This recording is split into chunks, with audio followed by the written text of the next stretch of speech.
ریجنال ہمارے قریب سے قصدن ٹل گیا. غالباً وہ اس معاملے کو جس کی تہہ میں اسے کچھ گڑبڑ نظر آ گئی تھی تول دینا نہ چاہتا تھا. ہماری یہ گفتگو ریجنال کے علاوہ کسی اور نے نہ سنی تھی.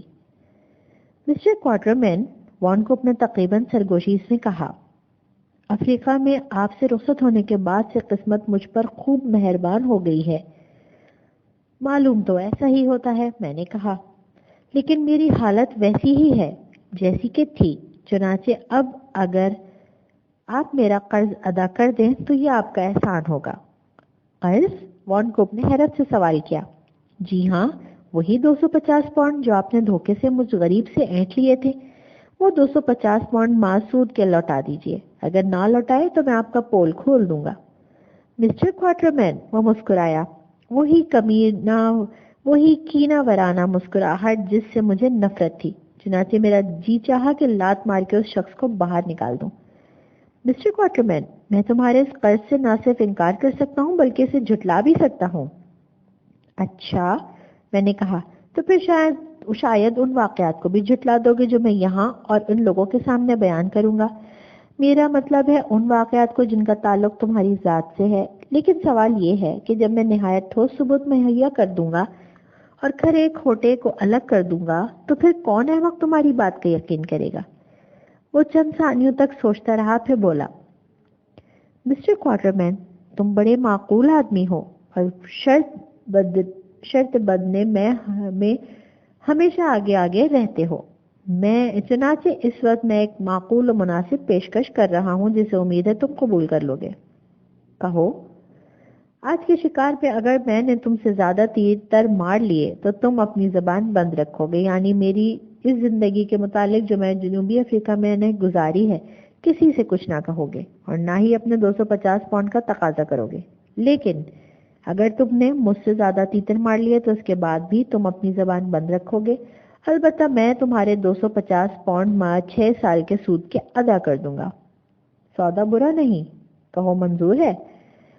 بہت اچھا ہے، مجھے منظور ہے، میں نے کہا. سر جیونس، کیا شرط ہے آپ کی؟ لارڈ ریجنال نے پوچھا، جو خدا جانے کب ہمارے قریب آ کھڑا ہوا تھا.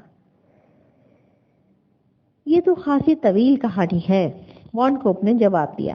مختصر یہ کہ کئی سال پہلے جب میں افریقہ میں تھا تو 5 پاؤنڈ کی حقیر رقم کے لیے مجھ میں اور کوارٹرمین میں ذرا گرما گرمی ہوئی تھی.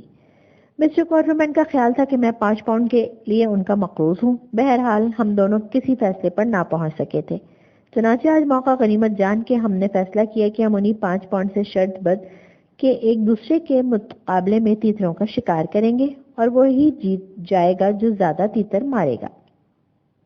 بے حد دلچسپ، ریجنال نے قدر سنجیدگی سے کہا. اس کے مشرب کے جذبات سے معلوم ہوتا تھا کہ اس نے وان کوپ عرف سر جیونس کو کی باتوں پر ذرا بھی یقین نہیں کیا. میں سمجھتا ہوں کہ اس نے ہم دونوں کی گفتگو کا زیادہ حصہ سن لیا تھا.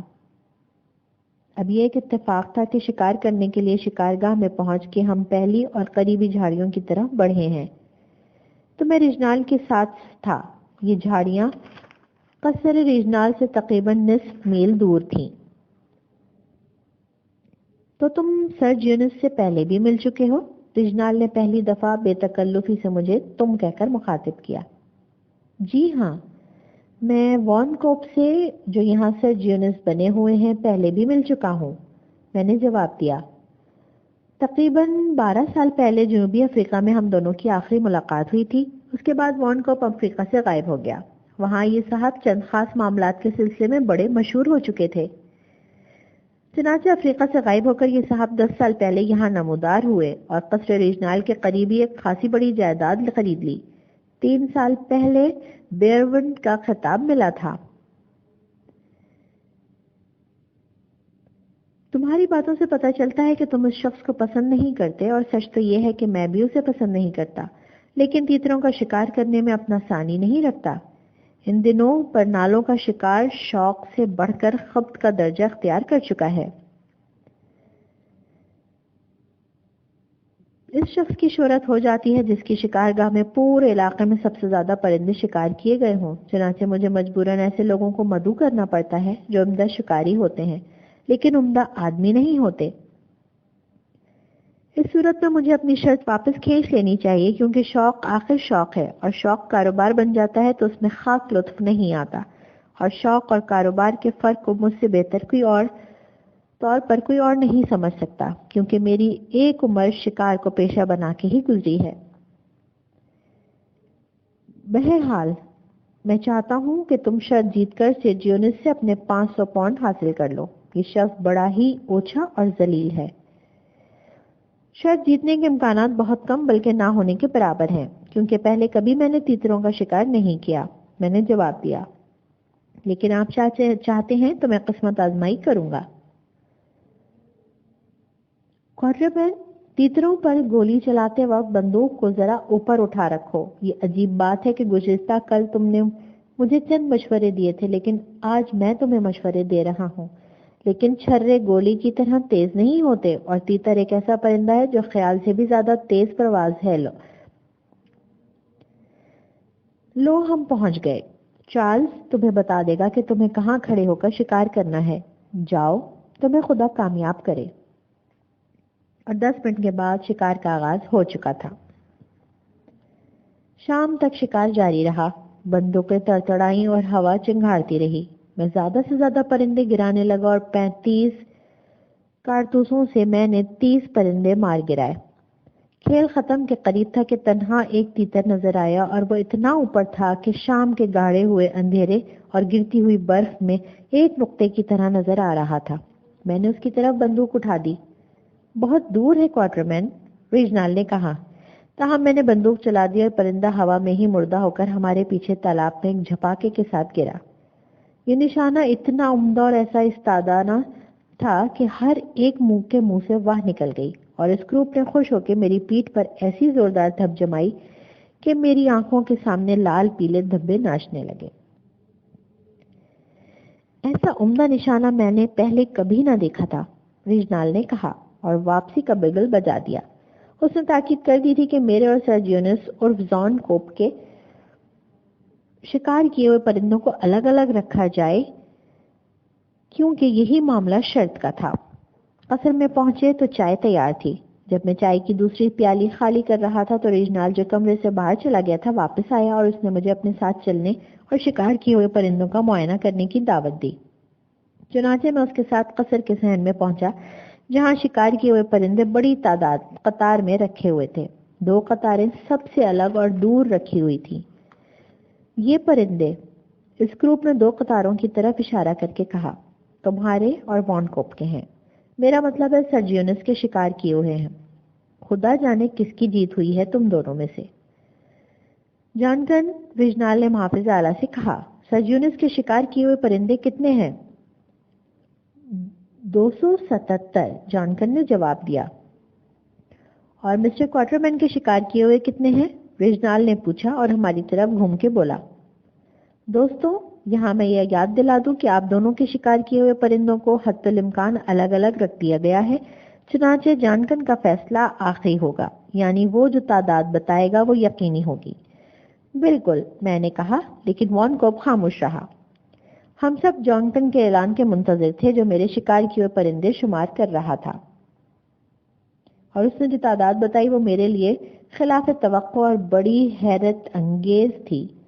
277 سر، جانکن نے بتایا۔ چنانچہ ظاہر ہوا مسٹر کوارٹرمین کہ تم شرط جیت گئے ہو، میری طرف سے مبارکباد قبول فرمائے۔ ریجنال نے کہا۔ 1 منٹ، وان کوپ نے کہا، شرط تیتروں کی تعداد پر تھی، لیکن مجھے یاد پڑتا ہے کہ شرط لگاتے وقت لفظ پرندے استعمال کیا گیا تھا۔ میں نے کہا، لیکن پرندوں سے مراد میں نے تیتر ہی لی تھی، اور سرجیونس کا مطلب بھی یہی تھا، چنانچہ ہم دونوں کا حساب برابر رہا۔ کوارٹرمین، میں تمہاری صاف گوئی اور فراخ دلی کی داد دیتا ہوں، چنانچہ اب سرجیونس کے 500 پاؤنڈ ان کی جیب میں ہی رہے۔ وہ آخری تیتر جو تم نے مار گرایا تھا اور جو تالاب میں جا پڑا تھا، میرے خیال میں صرف زخمی تھا اور تیر کر دوسرے کنارے پر پہنچ گیا ہوگا، ورنہ تم جیت جاتے۔ ریجنال نے کہا۔ میرا بھی ایسا ہی خیال ہے، میں نے ریجنال سے اتفاق کرتے ہوئے کہا، حالانکہ میں نے سمجھ لیا تھا کہ اس آخری تیتر کو سچ مچ میں نے ختم کر دیا ہے۔ بہرحال وہ تیتر نہ اس انبار میں ہے اور نہ کسی کو ملا ہے، ریجنال نے کہا۔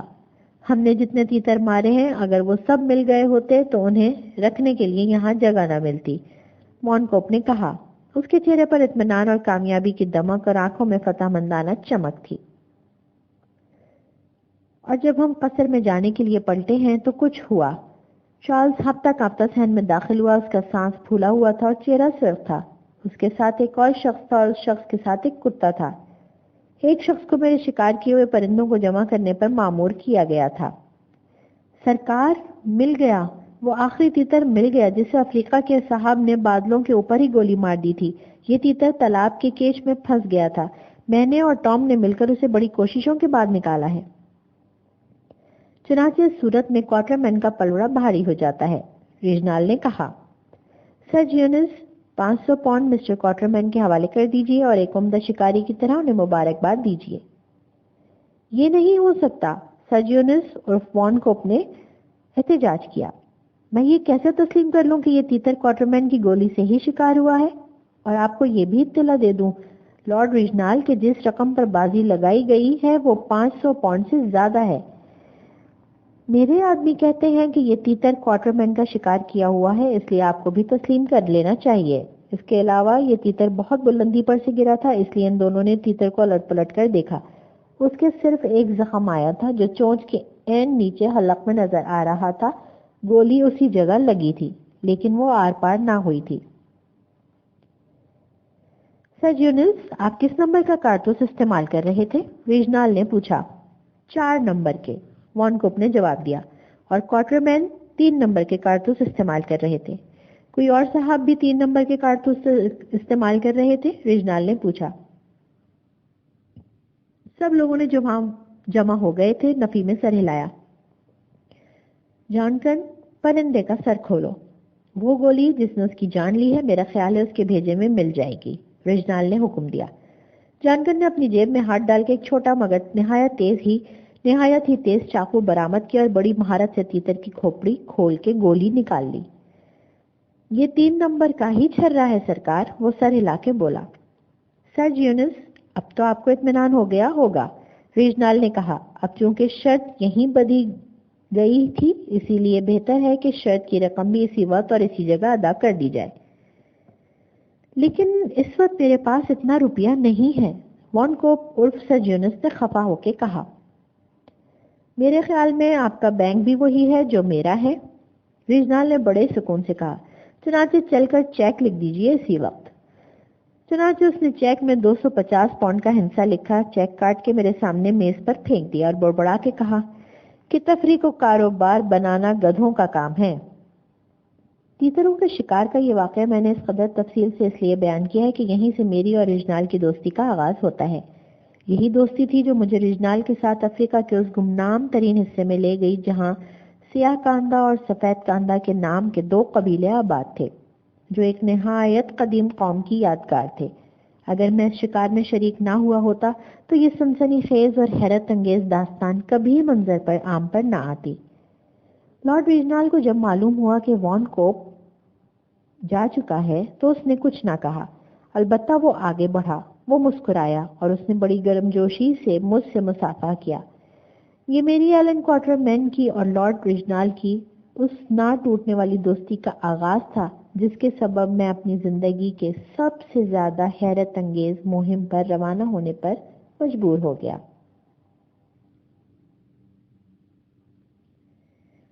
2.5 گھنٹے گزر گئے اور اس تمام عرصے میں بس ایک جگہ لیٹا ہی رہا کیونکہ میرے سر میں سخت درد تھا۔ یہ درد مسلسل بندوق چلانے اور تیز ہوا کی وجہ سے پیدا ہو گیا تھا۔ پھر اسکروپ نمودار ہوا۔ چونکہ میں اس عظیم الشان قصر کے راستوں سے واقف نہ تھا اس لیے میں نے اسکروپ سے کہا تھا کہ جب نشست گاہ میں جانے کا وقت آئے تو وہ مجھے بلانے آ جائے۔ چنانچہ ہم دونوں نشست گاہ میں پہنچے۔ یہ بے حد عمدہ کمرہ تھا جو خاص موقعوں پر ہی کھولا جاتا تھا۔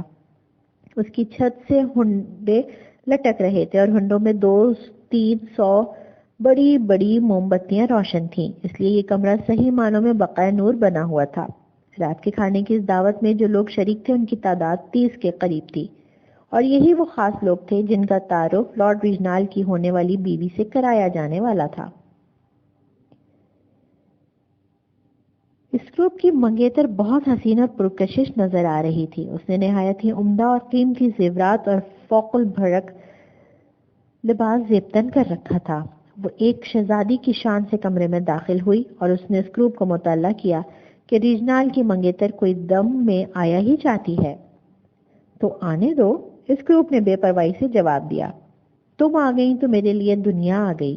اب جس کو آنا ہو آئے اور نہ آنا ہو نہ آئے. اور بھائی کیونکہ وہ کسی نے کہا ہے نا کہ حور پر آنکھ نہ ڈالے شیدا تیرا، وغیرہ وغیرہ.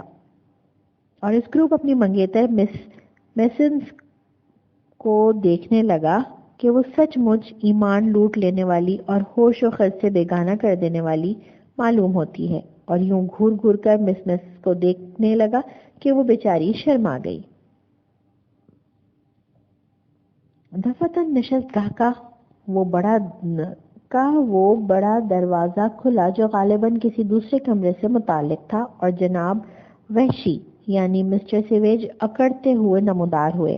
سیویج اس پوری رسم کا غالباً منتظم اعلیٰ تھا. اس نے بڑی پاٹدار آواز میں کہا، ہوشیار، خاتون لاشڈن اور مس ہومز تشریف لا رہی ہیں.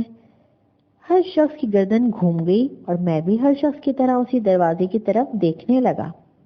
لیکن سب سے پہلے میری نظر خاتون لاشڈن پر پڑی. یہ عورت قدرے بس صورت تھی. اس نے ساٹن کا لباس پہن رکھا تھا اور وہ بڑے بڑے ہیروں کی زیورات کی طرح سفید تھے.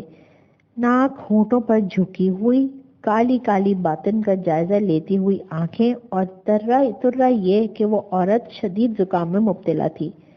خاتون لاشڈن کا جائزہ میں پوری طرح نہ لے پایا تھا کہ دفعتاً اس کی نختر نیک اختر نمودار ہوئی.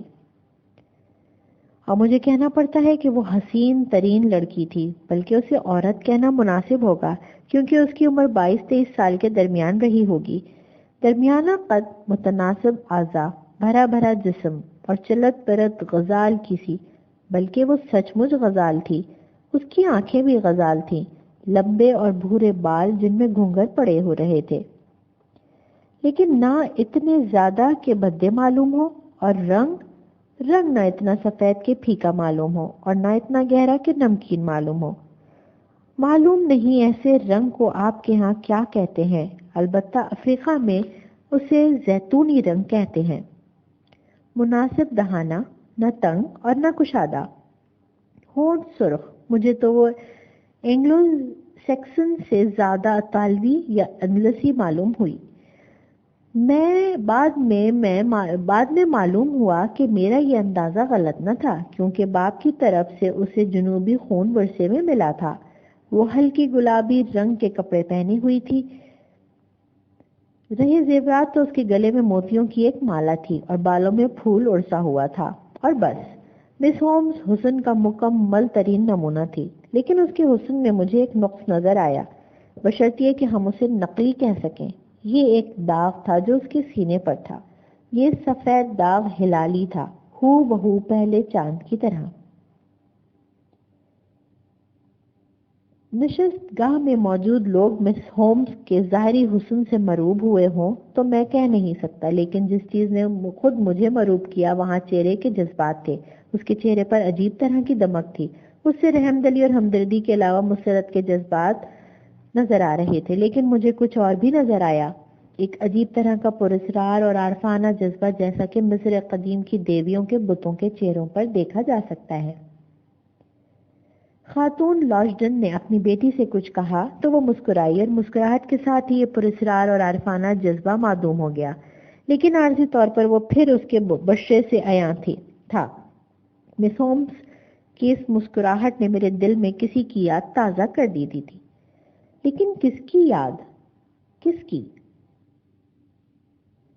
ہاں یاد آیا.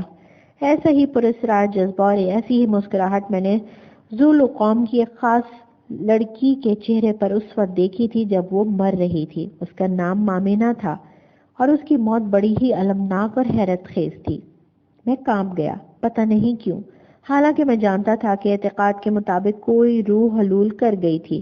ظاہر ہے کہ مس ہومز میں کوئی روح حلول نہ کر گئی تھی، تاہم اس میں کوئی خاص بات تھی. مس ہومز میں کوئی خفیہ قوت چھپی ہوئی تھی۔ لارڈ ریجنال اپنی منگیتر کے استقبال کو آگے بڑھا اور مس ہومز کی والدہ خاتون لاشڈن نے آگے بڑھ کے اپنے ہونے والے داماد کی بلائیں لے لیں، اور اب میں دوسری طرف گھوم کے اس گروپ کو سن رہا تھا جو اپنی منگیتر کی تعریف میں زمین آسمان کے قلابے ملا رہا تھا۔ دفعتاً مجھے اپنے پیچھے سے ایک شیریں آواز سنائی دی جو کہ کہہ رہی تھی، کہاں ہے؟